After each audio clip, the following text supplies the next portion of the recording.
চেয়েছেন, আমাদের দেশে সচরাচর দেখা যায় মৃত ব্যক্তিকে গোসল দেওয়ার পর গোসল দেওয়ার স্থানে 41 দিন পর্যন্ত কাউকে যেতে মানা করা হয়। সেখানে সন্ধ্যাবেলা 41 দিন পর্যন্ত আগরবাতি বা মোমবাতি জ্বালানো হয়। এটা কি শরীয়ত সম্মত?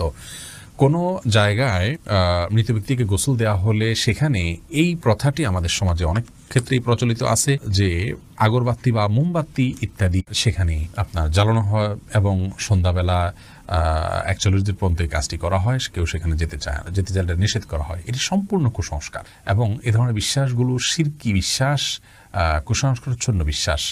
এর বেশিরভাগই এসছে হিন্দু সমাজ থেকে। একজন মুসলমানের এই সমস্ত কুসংস্কারকে বর্জন করা উচিত। যেখানে গোসল দেওয়া হবে সে জায়গার বিশেষ কোনো বিধান নাই, সেটা অন্যদষ্ট জায়গার মতোই একটি জায়গা। আসমাউল হোসনা ফেনু জানতে চেয়েছেন, পিরিয়ড অবস্থায় মৃত ব্যক্তির কাছে যাওয়া যাবে কিনা? যাওয়া যাবে, এতে কোনো অসুবিধা নাই। মেহজাবিন জানতে চেয়েছেন, বিবাহের উদ্দেশ্যে পাত্রী দেখতে এলে পাত্রীর জন্য কতটুকু সাজগোজ করা শরীয়ত সম্মত?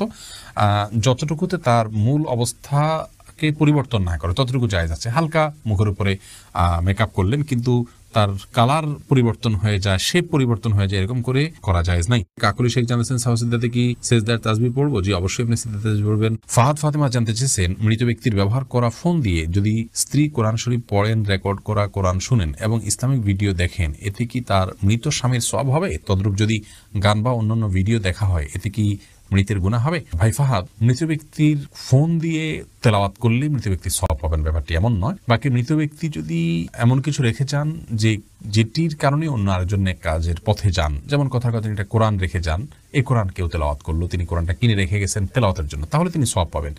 তো মোবাইল তিনি রেখে গেছেন, এই মোবাইল রাখলেই যেটাতে কোরআন তেলাওয়াত করতে হবে এমন তো নয়। এটাতে কেউ কোরআন ডাউনলোড করে পড়ছেন, তেলাওয়াত করছেন, এটি যিনি তেলাওয়াত করছেন তার সওয়াব হবে।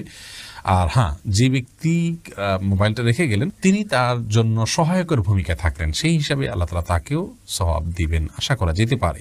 আর একই কথা গুনাহের ক্ষেত্রেও প্রযোজ্য হবে।